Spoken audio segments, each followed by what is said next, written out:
हीरापुर गांव में रामू और महेश नाम के दो दोस्त रहा करते थे। रामू बहुत ही मेहनती था, लेकिन महेश आलस करके अपने खेतों में काम किया करता था।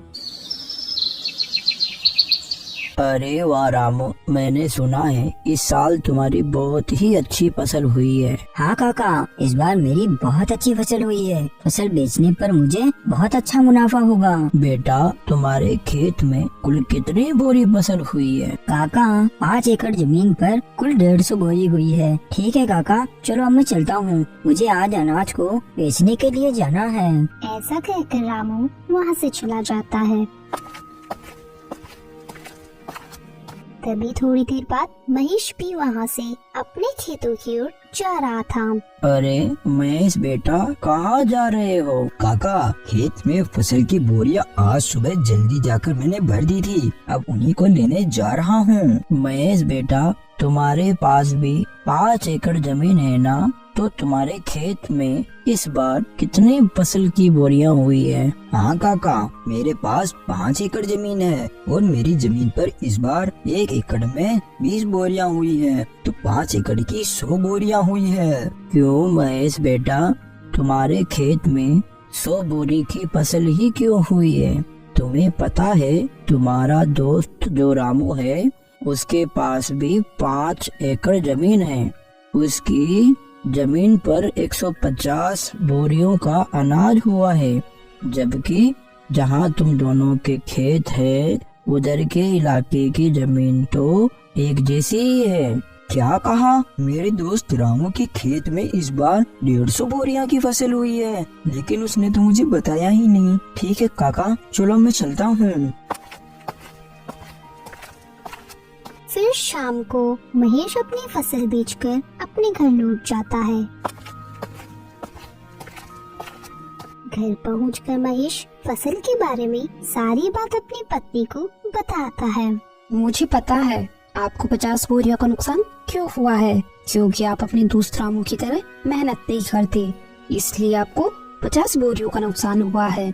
क्योंकि आपका जब मन होता है आप जब भी खेत जाते हो, और अगर ऐसा ही रहा तो कैसे चलेगा? अरे तो भाग्यवान, इसमें मेरी भी क्या गलती है? मुझसे जितना होता है मैं वो सब कर लेता हूँ। अब मुझे तुम ही बताओ, मैं इसके अलावा क्या करूँ? आज आप अपनी जमीन को बेच दो और रामू के पास वाली जमीन को खरीद लो।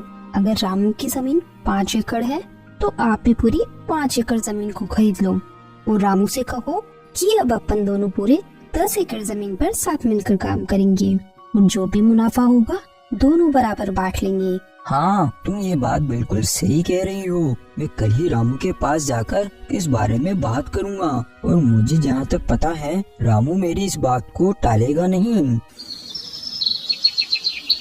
फिर अगले दिन सुबह होने पर महेश अपने दोस्त रामू के यहाँ जाता है।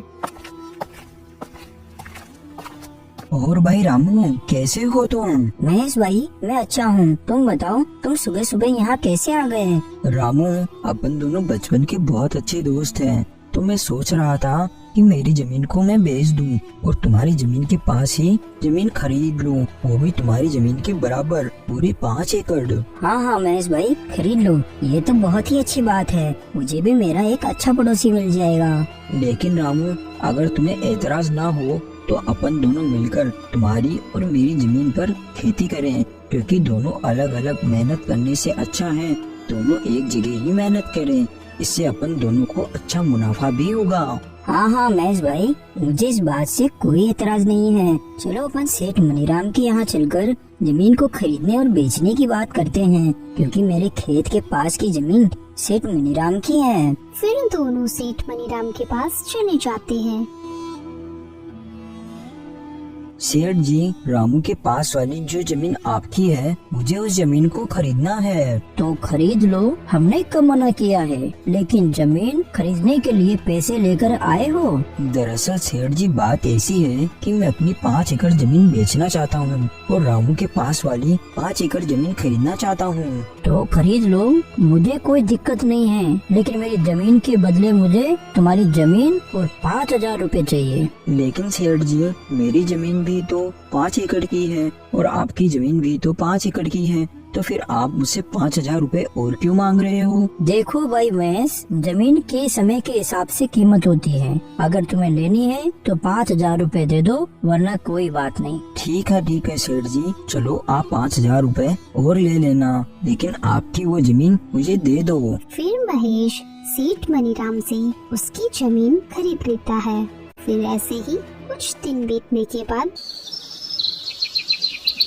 सुनो भाई महेश, हमें कल से खेतों में हल चलाना होगा, इसलिए कल सुबह तुम तैयार रहना खेत जाने के लिए। अरे यार, हल चलाने में तो बहुत मेहनत लगती है, पेड़ के साथ साथ पूरे खेत में चलना पड़ता है। मुझे इस काम से बचने के लिए कोई ना कोई बहाना तो बनाना ही पड़ेगा। अरे सुनो भाई रामू, आज मेरी पत्नी के पिताजी का देहांत हो गया है और मुझे 12 दिन के लिए उनके वहाँ जाना पड़ेगा, और अगर मैं वहाँ नहीं गया तो अच्छा नहीं लगेगा। हाँ महेश भाई, ये बात तो सही है, वो तुम्हारे पिता समान है, तो तुम वहाँ चले जाना। तुम्हारे हिस्से का काम भी मैं ही कर लूँगा, तुम बेफिक्र होके चले जाओ। मुझे तो ऐसा लग रहा था कि तुम इस बात के लिए बिल्कुल नहीं मानोगे। तुम सच में मेरे बहुत अच्छे दोस्त हो। मैं 12 दिन बाद वापस आकर तुम्हारे साथ खेत में बहुत मेहनत करूँगा। फिर थोड़ी देर बाद महेश अपनी पत्नी के साथ उसके ससुराल चला जाता है, और इस बात से रामू बहुत परेशान हो जाता है। सुनो जी, आप इतनी परेशान क्यों नजर आ रहे हो? क्या हुआ, क्या बात है? अरे कुछ नहीं, महेश अपनी पत्नी के साथ उसके मायके गया है और खेत में बहुत काम पड़ा है। अरे तो आप परेशान मत होइए, वो जब तक नहीं आते मैं आपके साथ खेत में काम करवा दूंगी।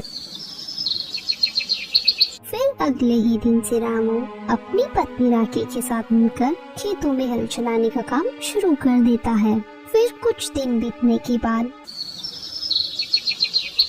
रामू महेश के यहाँ जाता है। सुनो भाई महेश, बारिश के दिन चालू हो गए हैं और थोड़ी थोड़ी बारिश भी आने लगी है, तो मैं सोच रहा हूँ अपन दोनों मिलकर बारिश के पानी के जाने के लिए रास्ता बना दें। अगर अपन पानी के जाने के लिए रास्ता बना देंगे तो अपने खेत में बारिश का पानी एक जगह जमा नहीं होगा। अरे लेकिन रामू भाई, मुझे आज बहुत जरूरी काम है। अरे क्या हुआ महेश भाई, इस समय तुम्हें ऐसा कौन सा जरूरी काम आ गया? अरे हाँ, मैं तुम्हें बताना तो भूल ही गया था। मुझे तुम्हारी भाभी को लेकर शहर में डॉक्टर के यहाँ जाना है, क्योंकि 2-3 दिन से तुम्हारी भाभी की तबीयत बहुत खराब चल रही है। ठीक है महेश, तुम चले जाना, मैं यहाँ का सारा कामकाज देख लूँगा। फिर महेश अपने मन में सोचता है, अरे वाह, ये तो मेरी इतनी जल्दी ही बात मान गया। मेरे हिस्से का काम भी करने के लिए तैयार हो गया। दोनों मिलकर खेती बाड़ी करेंगे। ये तरकीब मेरी बिल्कुल सही रही, नहीं तो मुझे अकेले ही खेत में इतना सारा काम करना पड़ता। क्या सोच रहे हो महेश भाई, तुम चिंता मत करो, मैंने कहा ना मैं यहाँ का सारा कामकाज देख लूँगा। तुम निश्चिंत होकर भाभी को डॉक्टर को दिखा लाओ। वही तो मैं सोच रहा हूँ कि सारे कामकाज तुम्हारे ऊपर छोड़कर शहर जाना मुझे बिल्कुल अच्छा नहीं लग रहा, मगर क्या करूँ, जाना तो पड़ेगा ही। फिर महेश अपनी पत्नी को लेकर शहर चला जाता है और दूसरी ओर रामू बारिश में भीगता हुआ अपने खेत में बारिश के पानी को जाने के लिए रास्ता बनाने लगता है। फिर रात होने पर, सुनो जी, मुझे ऐसा लगता है जब अपने खेत में कोई काम नहीं होता तो आपका दोस्त महेश घर पर ही रहता है, और जैसे ही आपको खेत में कोई काम होता है वो कोई ना कोई बहाना बना लेता है। मेरा शक बिल्कुल सही है, वो जानबूझकर बहाने बनाता है और शहर चला जाता है। ये तुम क्या बोल रही हो? तुम ऐसा बोलकर मेरे और मेरे दोस्त के बीच झगड़ा करवाना चाहती हो? वो मेरा बचपन का दोस्त है, वो मुझे कभी धोखा नहीं दे सकता। आपको मेरी बातों पर बिल्कुल भी विश्वास नहीं है ना? देख लेना, कुछ ही दिनों में आपको सच का पता चल ही जाएगा। फिर ऐसे ही कुछ दिन बीतने के बाद फसल तैयार हो जाती है। महेश भाई, चलो आज हमें फसल की कटाई करनी है, क्योंकि आज शाम को ही मुझे मेरी पत्नी के साथ शादी की शादी में जाना है, और आज फसल को नहीं काटा तो कल से फसल खराब होना शुरू हो जाएगी। हाँ रामू भाई, चलो आज अपन फसल को काट कर बोरियों में भर लेंगे। फिर वो दोनों खेत में चले जाते हैं और पूरी फसल को काटकर बोरियों में भर लेते हैं। ठीक है महेश भाई, अब अपन ने सारी फसल की बोरियां तो भर ली और अब शाम भी हो रही है, तो मैं साली की शादी में जाने के लिए निकल रहा हूँ।